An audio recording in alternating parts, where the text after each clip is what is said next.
Sheriff Thomas Whitmore sat hunched over his desk in the dusty office that had become his prison, staring at the faded photograph of his wife Martha and their twin boys, Samuel and Jacob. 8 years had passed since that hellish night when the Crimson Canyon Gang rode into Millbrook like the devil's own cavalry, leaving nothing but ash and blood in their wake. The badge on his chest felt heavier than a millstone, a constant reminder of his failure to protect the only souls that mattered in this God-forsaken world. The whiskey bottle beside the photograph was half empty, though it was barely past noon. Thomas had stopped pretending he was drinking to forget. These days, he drank to remember. Every detail of that night burned in his memory like a brand. Martha's scream cutting through the darkness, the twins crying out for their papa, the thunder of hooves disappearing into the prairie as flames consumed everything he'd ever loved. "Sheriff!" Deputy Morrison's voice cracked through the silence like a whip. The young man stood in the doorway, hat in hand, his face pale as fresh snow. "Got word from the telegraph office. Strange happenings up at the old Whitmore place." Thomas didn't look up from the photograph. "Ain't nothing strange about a burned-out homestead, boy. Just ghosts and memories." "That's just it, Sheriff. Folks been seeing lights in the windows, smoke coming from the chimney, and—" Morrison swallowed hard, his Adam's apple bobbing like a cork in rough water. "Mrs. Henderson swears she heard children laughing." The photograph trembled in Thomas' weathered hands. He'd boarded up that house himself, nailed every window shut, and padlocked the door. Nobody had any business being there. Nobody living, anyway. But in a town where hope had died alongside his family, even the impossible seemed worth investigating. Thomas stood slowly, his knees protesting after too many years in the saddle and too many nights drowning his sorrows. He strapped on his gun belt with practiced motions, muscle memory guiding fingers that had grown numb to everything but pain. The weight of the Colt .45 against his hip felt familiar, comforting in a way that nothing else had for 8 long years. "Saddle up, Morrison. We're riding out." The deputy's eyes widened. "You mean it, Sheriff? You're actually leaving town?" Thomas hadn't set foot outside Millbrook's borders since the funeral. The townspeople had learned to handle their own problems, making him more of a figurehead than a lawman. But something about Morrison's news gnawed at him like a splinter under the skin, something that demanded answers. The ride to the old homestead took them through familiar territory that had become strange through Thomas's deliberate avoidance. The rolling hills stretched endlessly under a sky the color of old. As they crested the final hill, Thomas felt his breath catch in his throat. The house stood before them, whole and unmarked by fire, its windows glowing with warm yellow light. Smoke curled from the chimney like a welcoming finger beckoning them home. The vegetable garden that Martha had tended so carefully bloomed with impossible abundance, and the porch swing moved gently in the breeze. "Jesus Christ," Morrison whispered, crossing himself. "It's like nothing ever happened." Thomas dismounted with shaking hands, his boots hitting the ground with a hollow thud that seemed to echo through his very soul. The front door stood open, revealing the interior he'd watched burn to ash and cinders. But there was no char, no smoke damage, only the familiar sight of Martha's quilts and the boys' wooden toys scattered across the floor. A woman's voice drifted from the kitchen, humming a lullaby that Thomas recognized with painful clarity. It was Martha's voice, sweet and pure as mountain water, singing the same song she'd sung to put the twins to sleep every night. His heart hammered against his ribs like a caged bird desperate for freedom. "Papa's coming home," the voice called out, and Thomas felt his knees buckle. boys, set the table. Your father's had a long day." The sound of running feet echoed through the house, followed by the bright laughter of children. Thomas gripped the porch railing so tightly his knuckles went white, his vision blurring with tears he'd thought had run dry years ago. Behind him, Morrison muttered prayers in a voice tight with fear. But Thomas could only stand transfixed by the impossible sight before him. Martha appeared in the doorway, looking exactly as she had on their wedding day. Young, radiant, with eyes the color of summer sky and hair that caught the light like spun gold. She wore the blue dress he'd bought her for their anniversary, the one she'd been buried in. And her smile was warm enough to melt the ice that had formed around his heart. "Hello," she said, her voice carrying across the years like a bridge between worlds. "I've been waiting for you." Thomas stumbled forward, his legs moving of their own accord, while his mind reeled from the impossibility of what he was seeing. Martha stepped onto the porch, her bare feet making no sound on the weathered boards, and reached out to touch his face with fingers that felt real as morning dew. "You're not real," he whispered, his voice cracking like a teenager's. "You're dead. I buried you myself." "Death isn't the end, Thomas, not for love like ours." Martha's thumb traced the deep lines that grief had carved around his eyes. "You've been carrying our pain for 8 years, but you don't have to anymore. We're here now." The twins burst through the doorway, their faces bright with the joy that only children possess.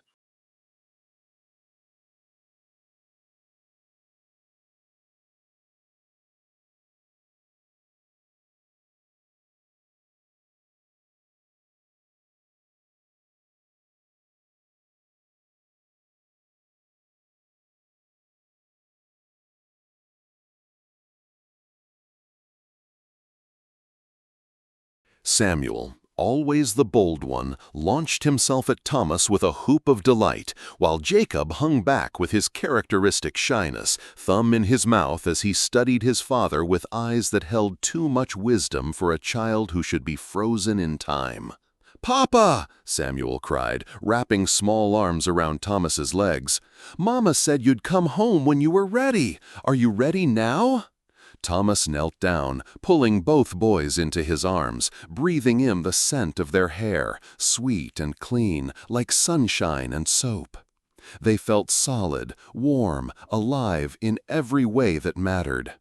Behind him, he heard Morrison's horse thundering away, the deputy's nerve finally breaking under the weight of the supernatural. "I don't understand," Thomas said, looking up at Martha. "How is this possible?" Martha sat beside him on the porch steps, her hand finding his with the same perfect fit it had always had.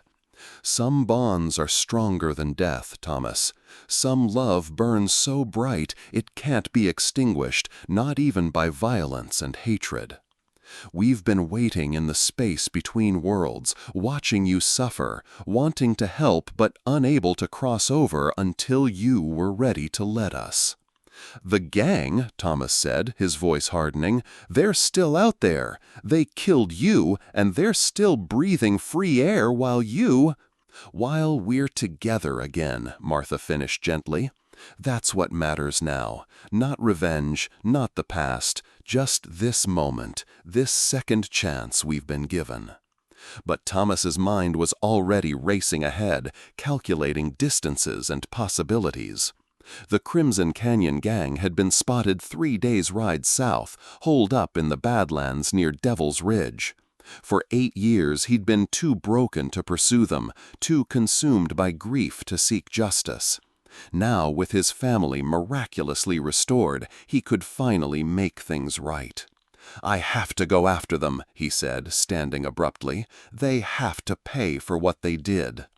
The boys' faces fell, and Jacob began to cry. Soft, heartbreaking sobs that cut through Thomas like a rusty blade. Martha's expression grew troubled, shadows flickering across her features like clouds passing over the sun. "Thomas, no. If you leave now, if you choose revenge over love, you'll lose us again. This miracle has conditions. We can only exist in a world where forgiveness lives alongside justice, where healing matters more than hatred." "They murdered my family!" Thomas roared, his hand dropping to his gun. "They burned down my home, destroyed everything I cared about. How can you ask me to forgive that?"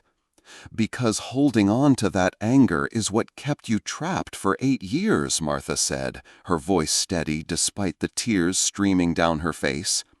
The very air around them seemed to thin, as if the fabric of reality was being stretched to its breaking point. "The choice is yours, Thomas," Martha said, her voice growing faint. "But choose quickly. This world can't support both miracle and murder. Stay with us and let the past die, or chase your demons and watch us fade away forever." Thomas looked at his sons, at their trusting faces and innocent eyes, then at Martha, whose love had somehow transcended death itself. His hand hovered over his gun, muscle memory warring with the desperate need to hold on to this impossible gift. In the distance, he could hear the sound of horses approaching, multiple riders, their hoofbeats drumming against the earth like a funeral march. "Papa," Samuel said, tugging at Thomas's sleeve, "don't leave us again, please." The riders crested the hill, and Thomas's blood turned to ice in his veins. 6 men in dusty coats and wide-brimmed hats, their faces hard as granite and their eyes cold as winter mornings. At their head rode Jake Crimson himself, the man who had pulled the trigger on Martha, who had laughed as the twins screamed, who had turned Thomas' life into a living hell. "Well, well," Crimson called out, his voice carrying across the prairie like a curse. "If it ain't the grievin' sheriff and his ghost family. Heard tell of strange happenin's up here. Thought we'd come pay our respects." Thomas's hand closed around his gun grip, every instinct screaming for him to draw and fire. But Martha's hand covered his, warm and real and desperately fragile. "Remember, Thomas," she whispered, "choose carefully, choose forever." Thomas stood frozen between 2 worlds, his past and his impossible present colliding like trains on the same track. The Crimson Canyon gang spread out in a semicircle, their weapons drawn, while his family waited behind him, real as rain, but fragile as morning mist. The air itself seemed to hold its breath, waiting for his decision. "Touchin' reunion," Jake Crimson sneered, spitting tobacco juice into the dirt. "Too bad it's about to be cut short again." "You're dead men," Thomas said, his voice steady despite the storm raging in his chest. "All of you, for what you did to them." Crimson laughed, a sound like breaking glass. "They were dead the moment we rode into town, Sheriff. Just took you 8 years to join the party. Question is, you gonna die with your real family, or these pale imitations?" The twins pressed closer to Thomas, their small hands clutching his legs. Martha stepped forward, her chin raised in defiance that made Thomas's heart swell with pride. Thomas saw the hammer falling, saw the flash of powder in the pan, saw death reaching out to claim his family once again. But instead of drawing his own weapon, instead of choosing violence and vengeance, he threw himself forward, shielding Martha and the boys with his body. The bullet struck him in the shoulder, spinning him around and sending him crashing to the porch. Pain exploded through his body, but it was nothing compared to the agony of potentially losing his family again.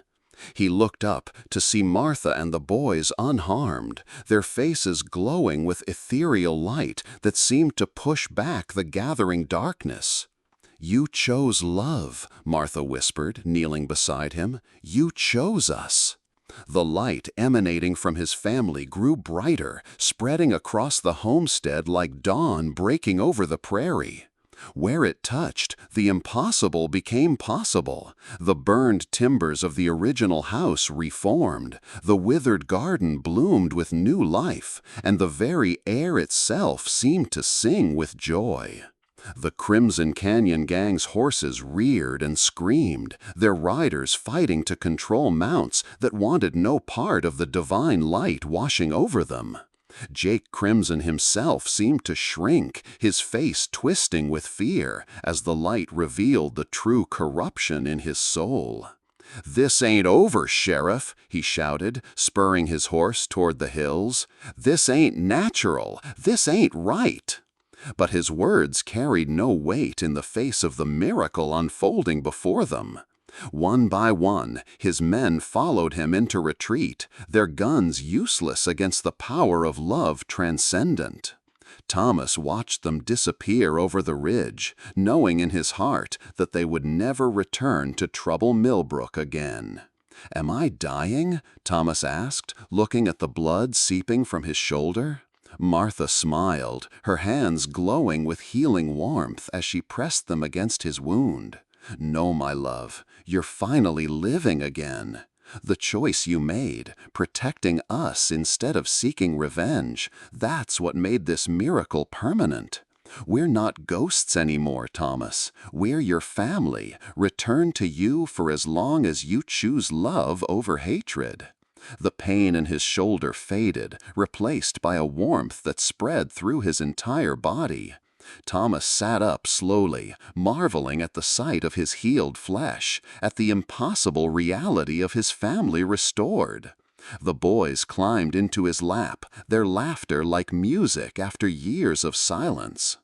"Does this mean you're staying, Papa?" Samuel asked, his eyes bright with hope. Thomas looked around at the home that had been destroyed and was now whole, at the family that had been murdered and was now miraculously alive. He thought of his badge, of the town that had learned to live without him, of the life he'd wasted in grief and guilt. "I'm staying," he said, his voice strong with conviction. "I'm never leaving again." As the sun set over the prairie, painting the sky and the badge lay forgotten on the table inside. He had a different purpose now, a better calling. He was no longer the defeated sheriff who had failed to protect his loved ones. He was a man given a second chance, a husband and father returned to the only job that truly mattered. In the distance, coyotes howled their ancient songs, and the wind carried the scent of sage and possibility. Thomas pulled his family closer, feeling their warmth, their reality, their love. Some miracles, he realized, were worth waiting 8 years to receive.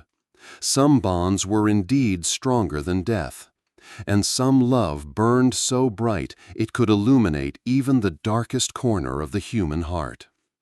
The defeated sheriff was gone forever, replaced by a man who had learned that the greatest victory was not in defeating your enemies, but in choosing to love despite everything they had taken from you.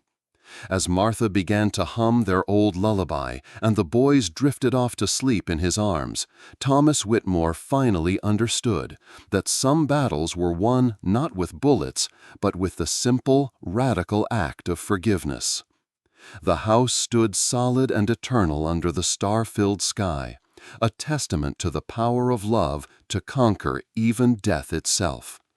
And in that place between worlds where miracles bloomed like desert flowers after rain, a family lived again, whole, healed, and home at last.